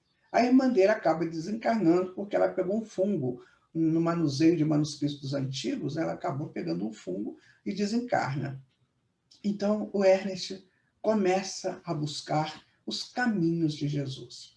Minha gente, é emocionante ler o livro dele. Eu tenho esse livro como um livro de cabeceira, né? Então, ele vai dizer que a humanidade tende a uma espécie de saber universal que a aproxima de Deus, concebido como o absoluto do espírito, e que o papel do sábio não é esboçar sínteses prematuras, e sim contribuir para o progresso por meio de estudos precisos que se apoiem na erudição histórica, que foi o que ele fez. Então tem uma história. Essa história é erudita. Jesus já tinha vindo há 1.800 anos atrás, e essa história de Jesus permaneceu. Então ele quis saber, eu vou lá. Então ele foi lá, pesquisou. Ele fala uma coisa sobre a Galileia, que eu nunca me esqueci. Ele diz o seguinte, que enquanto a Judéia, o sul da Palestina, a Judéia, era uma terra árida pelo deserto de Judá, aquela coisa toda, aquela aridez, não só da região, mas também a aridez dos povos, que estavam muito mais preocupados ali nos comércios, como Jericó e como Belém, né, que estavam mais preocupados naquelas coisas ali do comércio, daquele homem meio fora de contexto espiritual, né? Ele vai falar que a Galileia era uma terra verdejante, de tâmaras de figos, de abelhas que davam mel, onde os pescadores e os agricultores, os pastores, se envolviam naquela beleza da vegetação da Galileia. E aí começamos a pensar assim, Jesus nasceu em Belém ou Jesus nasceu em Nazaré? Se ele nasceu em Belém, significa que ele nasceu no coração árido do homem, ou então que ele tem que nascer, às vezes, no coração árido. Se ele nasceu na Galileia, significa que ele nasce no coração verdejante. Então depende de cada homem o nascimento de Jesus. Ah, Ernest Renan, como eu te sou grato. Então, seu livro famoso é A Vida de Jesus, que são frutos das suas pesquisas históricas. Não é? Então, aí está o livro, né? Esse livro da Martin Claret, Se você quiser, você encontra esse livro, ele é baratinho. Dá uma lidinha nesse livro, você vai se encantar com os escritos dele de pesquisas. Tá bom? Grato, Renan, muito grato. Deus te abençoe onde você estiver. Honoré de Balzac. Esse é muito conhecido, né? É um dos espíritos mais conhecidos, escritores mais conhecidos que nós temos aí. Todo mundo fala do Balzac, a mulher balzaquiana, né? O Balzac, prosador, prosaico, enfim. Então, vamos um pouquinho de Balzac. Olha, ele é de 1799 a 1850. Ele foi antes de chegar ao espiritismo, né? Ele era um prolífico escritor francês, notável por suas agudas observações psicológicas. Ele dava aquele toque, né? Ele mexia lá naquele cantinho que estava guardado, que você achava que ninguém ia perceber, ele vai lá dar aquele toque, né? É considerado o fundador do realismo na literatura moderna, porque o Balzac tinha que ser realista, gente. Ele não podia ser romântico, ele tinha que ser realista. Porque ele estava trabalhando essa realidade com a qual ele palpava o tempo todo. Quem é você? O que você está fazendo? Qual a tua vida? Qual a forma como que você leva a tua vida? Está vendo aqui? Olha, como você erra aqui. Ele era essa pessoa que chamava atenção para as arrumações mentais, espirituais, morais. Ele chamava atenção para isso. Né? A Comédia Humana, que é um livro dele muito famoso, né? Parece que ela está aqui. A Comédia Humana é uma coleção hoje, né? Então, a Comédia Humana consiste em 95 romances, novelas e contos que procuram retratar todos os níveis da sociedade francesa da época, em particular a florescente burguesia. Após a queda de Napoleão Bonaparte, em 1815. Ele é autor do famoso romance A Mulher dos 30 Anos. Ou seja, o que ele veio fazer? Ele veio cutucar a sociedade. Você precisa melhorar aqui, ali. Então, você precisa melhorar. Ele fala que a mulher dos 30 anos é a mulher que atinge o juízo, né? Ou seja, se você só atinge o juízo aos 30 anos, cuide-se para você atingir esse juízo antes. Porque com 30 anos você já escreveu muita história. E o que você faz com essa história escrita? Você vai ter que rearrumar essa história agora? Então já começa a arrumar do princípio. Vendo? Essa é a ideia embutida no texto do Balzac. Percebem, gente? A importância disso? Né? Agora, aqui, olha, está a Mulher dos 30 Anos. Um livro muito famoso dele. Que a gente tira essa conclusão. Por que você só vai ter juízo aos 30 anos? Tem antes. Não mais você, mulher. Em cuja essência do seu polo feminino, Deus colocou a maternidade. Deus colocou a estrutura de ternura, a estrutura de aglutinação, de ajuste, que são os valores femininos. Não é? O que significa a cor rosa para a mulher? É a cor da aglutinação, é a cor da justaposição, quando você estuda a psicodinâmica das cores. Ela é a cor que ajusta, ela é a cor que aproxima, que se torna uma aproximação terna, uma aproximação suave, como se fosse o cântico de uma lira, o soar das cordas de uma lira. Então, ele disse isso. Se você é tudo isso, por que você não começa antes? Muito sério, minha gente, né? Segundo seus biógrafos, Balzac jamais deixou de acreditar nas interferências entre o mundo visível e o mundo invisível. Dizia de uma região imanente de claro-escuro. Em suas obras, o sobrenatural e o improvável têm sempre a última palavra. Os seus contos abordam aparições, mal-olhado e vampirismo. Ele sabia disso tudo, minha gente. Então, para você, no século XIX, escrever isso aí com tranquilidade, é porque você tem apropriado em você essas informações. Aquele que tem medo do sobrenatural, tem medo das aparições, é porque ele não está apropriado para isso. Ele está encastelado em contos místicos, em contos de assombrações e de fantasmas. Quando ele sai desse encastelamento dele, aí ele começa a mostrar uma outra realidade, ou a realidade disso. Eu vou pedir a Luísa para falar um pouquinho sobre Balzac, os seus pensamentos, né? Aquilo que ele deixou para nós. Preste atenção. Balzac é um dos profetas literários em que a visão do futuro era mais forte do que a observação do presente. Ora, vejamos alguns dos seus idílios. É tão absurdo dizer que um homem não pode amar a mesma mulher toda a vida, quanto dizer que um violonista precisa de diversos violinos para tocar a mesma música. O coração de mamãe é um abismo profundo, em cujo fundo você sempre encontra perdão. A alegria só pode brotar de entre as pessoas que se sentem iguais. Balzac queria encontrar Deus e por isso ele gostava de saber dos anjos e dos demônios. Os anjos prevalecem e os demônios se regeneram. De volta, muito obrigado, Luísa. Que lindo você. Charles Baudelaire também é muito conhecido, né? Dentro dos estudos da literatura francesa. Olha, ele é de 1821 a 1867. Tinha 46 anos, muito novo, né? Foi um poeta boêmio e teórico da arte francesa. Já falamos que essa boemia nem sempre significa, né, aquelas furnas noturnas. Não, às vezes sair um pouco do comum da sociedade. Então, é considerado um dos precursores do simbolismo, né? Nós já tínhamos o romantismo, o realismo e o simbolismo. São os textos simbólicos, onde há uma metáfora e você tem que decodificar isso, né? E reconhecido internacionalmente como o fundador da tradição moderna da poesia. A sua obra teórica também influenciou profundamente as artes plásticas do século XIX. Justaposição, né, de informações dentro da arte. Então, ele começa a trazer um pouco esse simbolismo. Bom, o simbolismo, na nossa pequena imaginação, ele surge para nos ajudar a decodificar as coisas.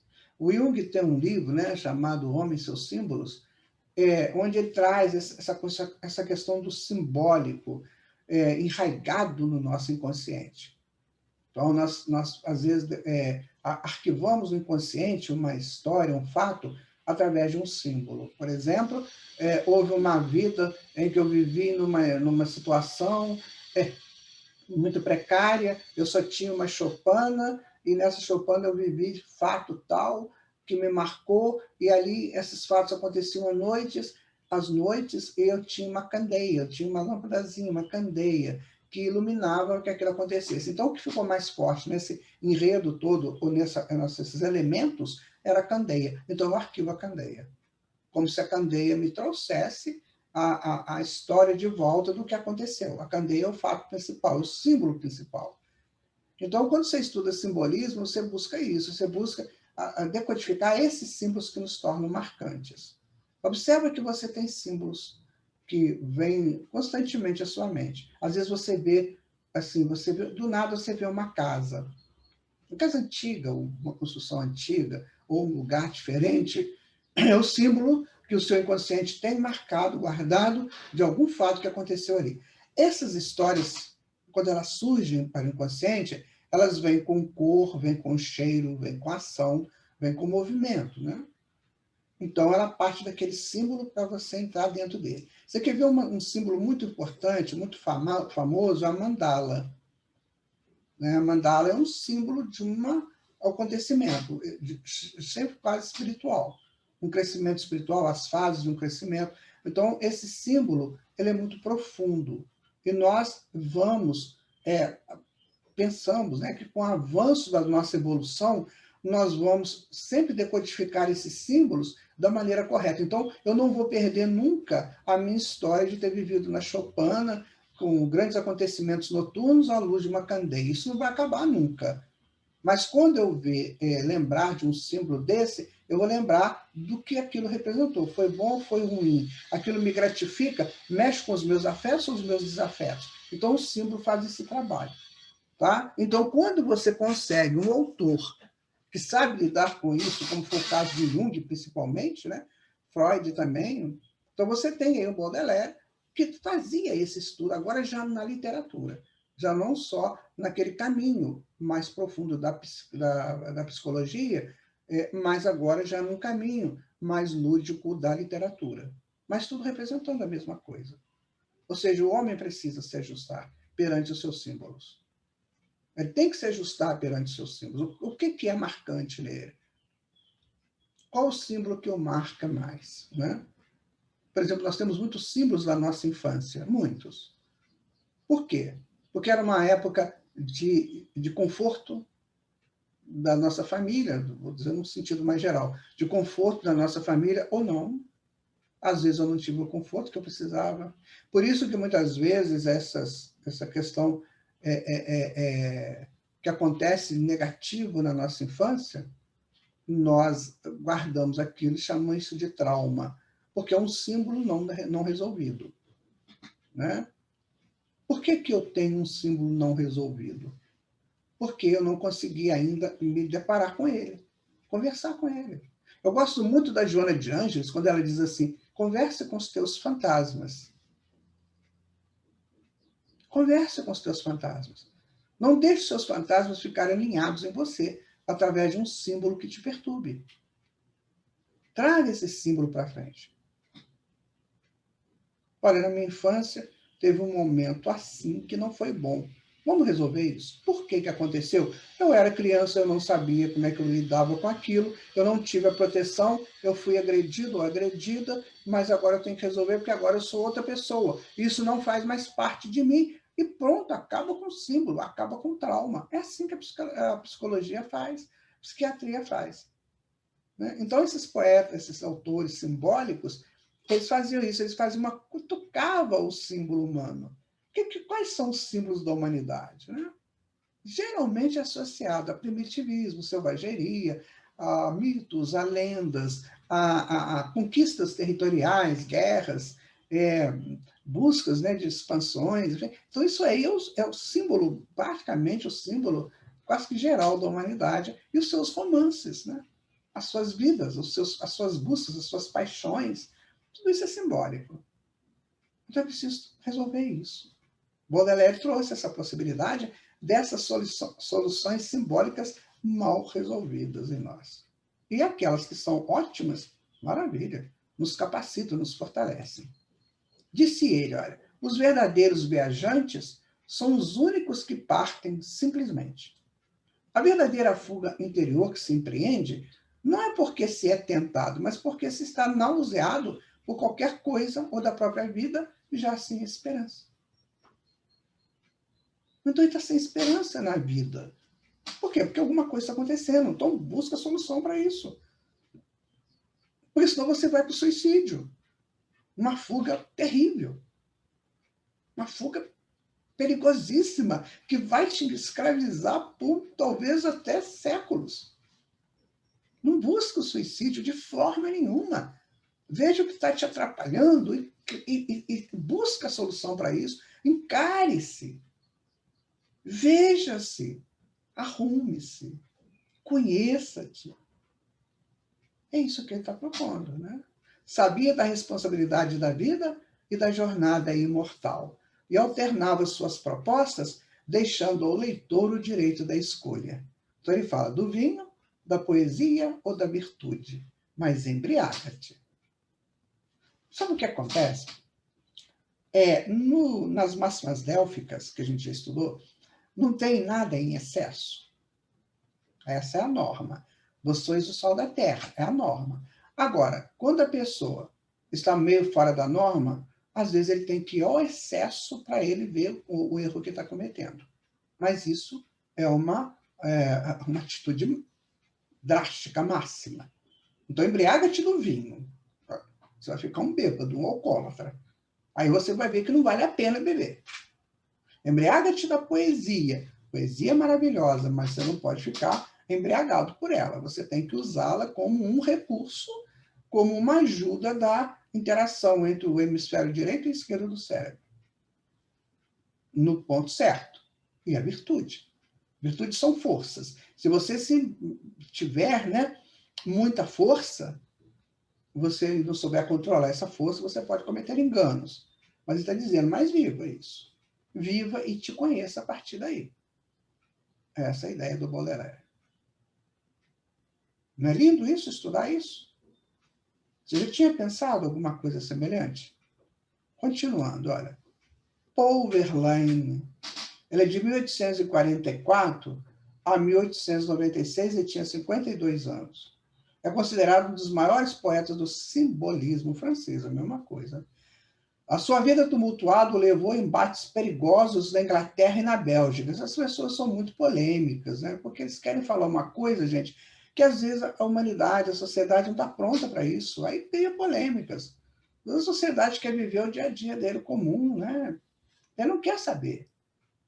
Nos últimos anos de sua vida, apresenta uma inspiração espiritual contrastando com a tirania da carne, no sentido sempre presente na época da definição de corpo e espírito.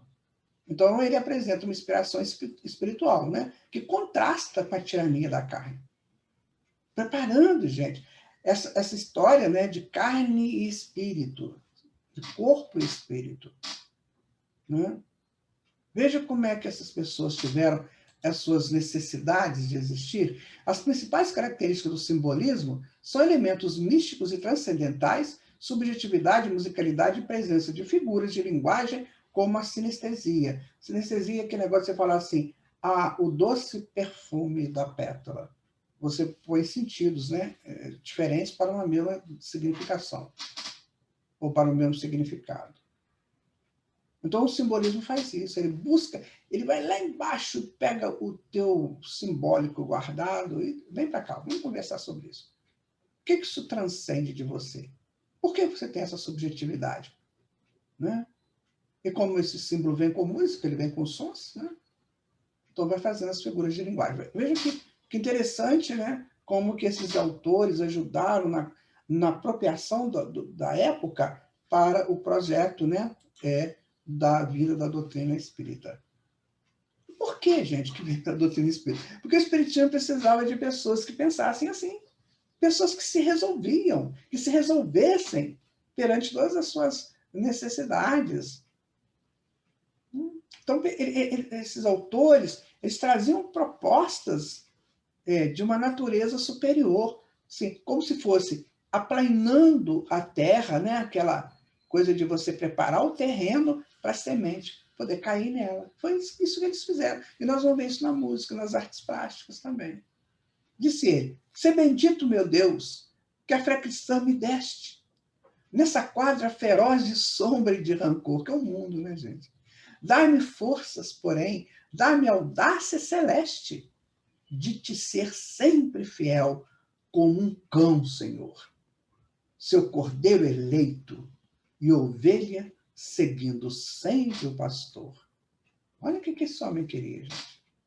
Ele queria limpar o inconsciente de símbolos errados para que Deus penetrasse ali. Gratificante, né? Gratificante estudar tudo isso. Bom, continuando, né? Aí está o livro dele, As Confissões, de Paul Verlaine. Se você quiser ler, vale a pena, é muito bom. Agora, o Arthur Rimbaud é um jovem adolescente, todo forte das suas expressões, um menino muito interessante esse. Olha, ele desencarnou com 37 anos, de 1854 a 1891, e foi um poeta francês que produziu suas obras mais famosas quando ainda era adolescente, sendo descrito por críticos à época como o poeta de língua francesa que soube, desde a qualidade dos sentidos, manifestar sua poesia e predileção pela linguagem humana. Ele é o vidente, aquele que penetra no desconhecido e revela suas experiências inauditas. Ele veio rapidinho, só vim aqui dar um alô para vocês, né? Para vocês fazer com que a tua vida, que você tanto ama, seja profícua. Eu estou indo embora, eu vou embora, mas que você que vai ficar aí por mais tempo, então aproveita teu tempo. Sabe, finque estacas, que delimitem as regiões onde o valor humano deva sempre ser enaltecido, onde devam as sementes florescer com mais rapidez. Quando Jesus fala da parábola do semeador, ele coloca 25% de possibilidade só de sementes produzirem. Porque a dos espinheiros não consegue, a da terra árida não consegue, a das pedras também não consegue. Então só vai florescer aquela em terra fértil. E Rimbaud chama isso para a responsabilidade humana. Você tem uma linguagem humana, você é humano, então deixa que essa semente fortaleça, frutifique em você. Certo? Toda a sua poesia tem o mistério da incursão no irreal, sobrenatural, e ele se alucina com isso. Há um poema no qual a aventura e a evasão para o desconhecido nos são transmitidos como símbolos dotados, como em outros momentos de extraordinário poder de sugestão. Então, termina a vida cantando o que irá encontrar, uma vez que aqui já não posso mais. Acabou meu tempo aqui. Mas vocês não, vocês têm tempo. Então, aproveite o tempo de vocês aí. Eu vou para outros lados, mas vocês têm que estar aí. Né? Então, aqui eu já não posso mais. Né? Há um poema, né, que a aventura e a evasão para o desconhecido são transmitidos com símbolos dotados, como em outros momentos de extraordinário poder de sugestão. Você observa que Jesus usa muito esses símbolos também, né? Lembra aquela parábola do peixe, quando ele fala que foram pescados os peixes? E quando chegaram na beira do mar, então separaram os peixes graúdos dos peixes miúdos. Os peixes graúdos foram colocados em cestos para a continuidade, e os miúdos retornaram ao mar. Isso é um símbolo. É o que está acontecendo hoje na transição planetária. Ou seja, os espíritos graúdos, aqueles que já são mais, já conseguem mais interpretar a vida no seu sentido espiritual, vão para as suas destinações. E aqueles outros vão ter que voltar para crescer, para melhorar. É um símbolo que ele usou. E aí também o nosso Rimbaud, ele vai dizer isso, né? Você precisa buscar esses seus símbolos e trabalhar com eles, dentro da sua condição de humano, porque o teu símbolo que você tem hoje, e que toda a humanidade tem, é um símbolo humano. Estou dizendo agora que tem exceções, mas normalmente são símbolos humanos. E nós ainda não vivemos expressões de outros planetas superiores para modificarmos ou para adequarmos, né, mais símbolos em nós. Não, nós vivemos humano, nossa cultura é humana. Então, nós temos que trabalhar esses símbolos humanos. O que esse símbolo humano me traz? Prostituição, vício, corrupção, autodestruição, autossabotagem, são símbolos que muitas vezes o humano traz. Então, tem que modificar isso. No sentido contrário, da fidelidade, né? Da virtude, da não corrupção em todos os sentidos, né? Então, eu tenho que trabalhar isso em mim, eu tenho que modificar a estrutura desses símbolos, transformá-los em símbolos superiores. Henri Beck também foi um desses, né, que ajudou muito na formação do ideário francês do século XIX. Ele foi de 1837 a 1899 e tinha 62 anos. Ele foi dramaturgo francês, criador do teatro naturalista. É muito legal, o teatro natural, né? Suas obras eram pessimistas e amargas. A época do seu trabalho rompia com os convencionalismos das representações cênicas, dando-lhes um tom mais realista. Uma vez, minha gente, nós montamos um espetáculo, e esse espetáculo ele era divino. Nós fizemos uma plástica em palco. Por exemplo, você tinha um cenário que acontecia um fato dentro de um quarto, ou dentro de uma sala. E a cena seguinte era na natureza. Então, o que a gente fazia? Os atores que estavam entrando para a próxima cena, eles já entravam fazendo a cena, enquanto que os maquinistas, né, aquelas pessoas que mudam o cenário, iam transformando o cenário. Então, enquanto os atores estavam falando o texto da próxima cena, o cenário era mudado instantaneamente, numa transformação que a gente tentou fazer, essa modificação do imaginário mental, da mente transformando para um novo evento. E o espetáculo ficou interessante, ficou assim, diferente, né? Uma coisa muito diferente. Nós fomos terrivelmente criticados por alguns órgãos aí do teatro, né? Dizendo que tem que ser uma coisa mais simples, que não precisa ser daquele jeito. Era mais ou menos o que Henri Beck falava, né? Mas cada um tem o seu jeito de fazer as coisas, sabe? Era uma proposta dele. Não vamos ficar enganando as pessoas com essas, né, essas coisas ilusórias. Vamos colocar o que é real. O que está acontecendo na tua realidade? A tua realidade é nua e fria. Sabe aquela cena que o ator entra sozinho lá no meio do palco, que tem a rotunda, aquele pano preto do fundo, as coxias, preto, tudo preto. Aí ele entra e põe um pino nele, ou seja, uma luz incidindo sobre ele, e ele fala ali e tal. É um estilo de teatro que pode ser interessante, mas tem outros estilos também, né? Que pode levar a plateia a fazer reflexões simbólicas da sua própria vida. Continuando, né? Observamos que a França do século XIX rompia com os convencionalismos reinantes na Europa e vindos de tradições filosóficas, artísticas e eclesiásticas que colocavam os espectadores sem uma premissa do novo. Ou seja, era muita tradição, nós vivemos muita tradição, porque era necessário, minha gente. Totens e tabus do Freud fala isso. Se não tivessem totens e tabus, aqueles homens selvagens e primitivos, eles não conseguiriam se adequar enquanto uma sociedade, mesmo que seja uma sociedade tribal. Então, essas tradições funcionaram muito, que foram processos de ajuste do homem em relação a ele e ao meio. E o Henri Beck dizia, nós estamos vivendo isso muito, temos que acabar com isso. Mas para acabar com isso, você tem que ter uma coisa nova, que a doutrina espírita traria. Agora eu não vou mais me adequar por convenções tradicionais, eu vou me adequar por um conhecimento específico da minha próxima etapa. Então eu me adequo agora ao quê? Às realidades do universo, como ele funciona. Ele funciona por leis. Eu tenho que entrar nessas leis. Então tem que ser uma transição isso aí. Não é? E esses autores, né, eles tentavam mostrar isso. Tem que fazer a transição. Eles estavam preparando o homem para essa transição.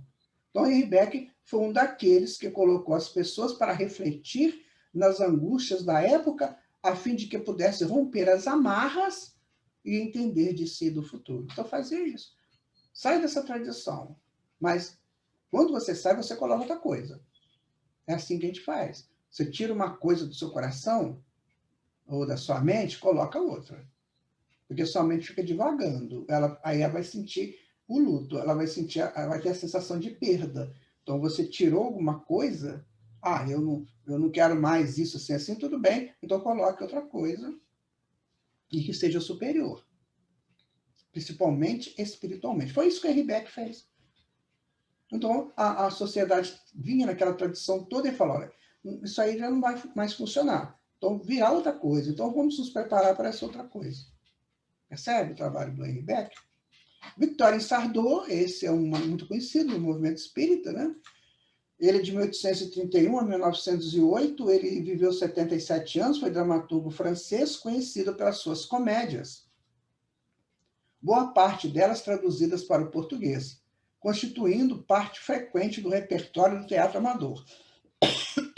O seu talento é mais voltado para misturar a arte com um pouco de emoção. Isso, muitas vezes, a gente vê em comédia, né? A comédia é você expõe a natureza ínfima e precária do homem para ele mesmo se ver naquela situação. Então, ele ri dele mesmo e tenta melhorar. Esse é o objetivo da comédia. Então, ele fazia isso. Né?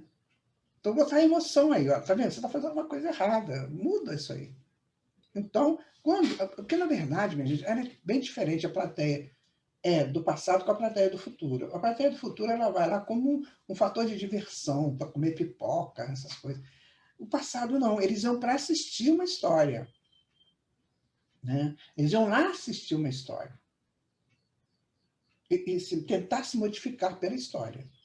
É isso que a gente vê dentro do teatro grego, era assim. Hoje não, hoje é pipoca, guaraná, essas coisas. Hoje, infelizmente, né, as plateias aumentaram, claro, tem muito lugar aí que teatro, porque o teatro se torna uma saída para a família, e não uma apropriação de valores, de instruções que valorizem a vida. E esses dramaturgos trabalhavam naquela situação, né? Como outros autores do século, Sartor também foi influenciado pelas obras de Allan Kardec. Aí já está bem próximo, ele chegou a trabalhar na Sociedade Parisiense, e pelas literaturas espiritualistas que graçaram entre os escritores em sua incessante busca pelo espiritual. Além de escritor, foi também médium de efeitos inteligentes, realizando gravuras sobre o couro, sob o pseudônimo de Bernard Palissy. Tem aqui uma gravura dele, olha que interessante. Ele era um médium pictógrafo também, né? Além de ser dramaturgo, era um médium pictógrafo. Ele tem um livro que nós já lemos, falando sobre Natal, não sei se é as 3 histórias do Natal, acho que é isso. Nós já tivemos a oportunidade de ler esse livro. Então, ele fazia esse trabalho de pictografia também. Tá? Então, nós chegamos à conclusão do nosso estudo, né, gente? Esse é o nosso estudo de hoje. Foi um estudo interessante, foi um estudo que nos ensinou como é que nós podemos ver a literatura, aquele movimento literário do século XIX, qual é o objetivo daquilo? Aí, se você quiser, você depois veja de novo esse estudo para você tirar suas conclusões. E se você chegar a uma outra conclusão que nós não chegamos, por favor, nos fale. Porque esse é o entorno de Kardec, minha gente. Isso aconteceu para ajudar a humanidade a receber essa doutrina que vai transformar a humanidade pelos seus conteúdos profundos ligados às leis de Deus. Por isso que ele vai me transformar. Porque não é uma coisa feita pelo homem, é uma proposta humana, é uma proposta da espiritualidade. Então, nessa conclusão, nós podemos dizer o seguinte, pode-se afirmar que o século XIX foi o século dos gênios. Os exemplos apresentados refletem a angústia fundamental do ser, abandonado a si mesmo, então busca desesperadamente uma fuga para fora de si mesmo e um forte desejo do além, mesmo no século que se tornou materialista. Vejam vocês. Então a pessoa quer fugir daquela situação toda e quer buscar alguma coisa superior, mesmo que morasse numa fase materialista. Então, você começa a perceber que o materialismo tem seus adeptos. Não é uma doutrina universal, ela tem seus adeptos, mas contrapondo a ela tem o espiritual. E as duas um dia vão encontrar, porque um necessita do outro. Né? Kardec dizia isso. A ciência sem a religião é cega, e a ciência sem religião é manca, e a religião sem a ciência é cega. Percebem? Então, teve um historiador que ele disse isso aqui, quer ver?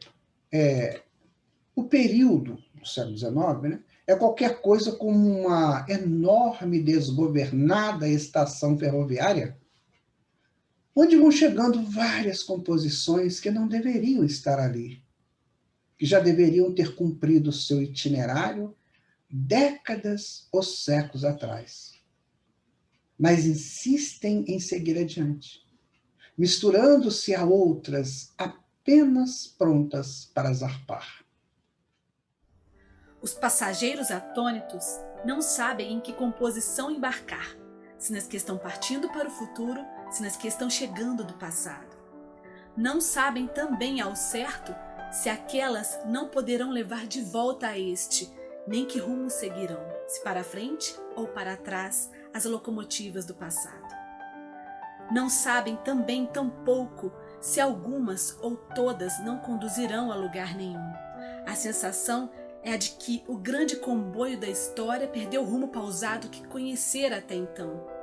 Os caminhos se multiplicaram e todas as viagens se tornaram possíveis simultaneamente, em aceleração vertiginosa. Nós podemos dizer, então, minha gente, uma representação gráfica, né? Que aqui nós temos o romantismo, que foi aquela presença marcante no século XIX, né? Nós temos o simbolismo também, que foi muito marcante no século XIX, né? Temos o realismo, as pessoas caminhando, né? E temos essa parte mais de busca da espiritualização que se caracterizou no século XIX. Então, nesse slide, nós tentamos colocar isso. O romantismo, o simbolismo, o realismo e a busca da espiritualidade. E aí a gente pode dizer mais ou menos assim, quer ver? Olha, vai pelas ondas das auroras, vem pelas brisas dos entardecer, como uma bruma que surge, urge o tempo das buscas espirituais. Ali, no silêncio boêmio das noites infindas, eles compunham seus versos, reflexos de uma vida que observa o passado, vendo o porvir. E cantarolavam suas prosas em livros, folhetins, aos ouvidos do transeunte, sim, que sorrindo diziam: "Oh, sou seu contemporâneo". Clamavam pela libertação espiritual, preparavam a terra para os compêndios divinos. Eles chegaram, confundiram os fracos, enalteceram os justos. Que coisa interessante, minha gente. Nós vamos encerrar o nosso estudo de hoje contando uma história. Ela vai ser uma parte dita, outra parte musical. A Aline e o Bruno fizeram para nós a parte musical. Então, essa história começa assim. Se nós estamos falando do século XIX, meados do século XIX, ou essa chegada da doutrina espírita, aqui no Brasil também a literatura acontecia, naquela época. Lá no Ceará nós temos José de Alencar. José de Alencar foi um grande poeta, e depois ele veio para o Rio, um grande poeta, um grande escritor, né? Ele falava muito das nossas origens, da nossa maneira de ser brasileiro, né? A Pata da Gazela, que era a história daquela jovem muito bonita, mas que tinha um pé muito grande. Enfim, ele retrata um pouco essa nossa história. E José de Alencar escreveu um romance chamado O Guarani, onde nesse romance ele vai contar a história que aconteceu entre Peri. Então, Peri foi um índio boitacá que ele se apaixona pela Cecília, que era uma jovem que veio de Portugal, filha de Dom Antônio Maris. E o romance é lindo, essa busca, né? Do amor de Ceci, de Peri por Ceci. E aí existem aquelas lendas indígenas muito interessantes, né? Onde acaba Ceci sendo o grande herói que salva a vida, desculpe-me, onde Peri se torna aquele grande herói salvando a vida de Ceci, naquele idílio do amor do índio pela portuguesa. E aí um poeta folclórico, daqueles bem interessantes, né? Ele conta uma história, né?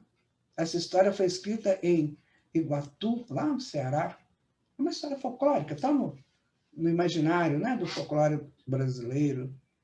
Então, diz assim: Ceci, minha bela Ceci, desperta que teu Peri escuta a canção delirante de um pobre errante trovador. Os meus toscos versos pungentes, as minhas palavras trementes, saíram de um peito que te ama, ardentes chamas do amor. Ah, Ceci, minha bela Ceci, desperta que tens teu peri. Escuta a canção delirante de um pobre errante trovador. Os meus toscos versos plangentes, as minhas palavras trementes, saíram de um peito que te ama, ardentes chamas do amor. Ouça a canção. Muito obrigado. Até o nosso próximo estudo.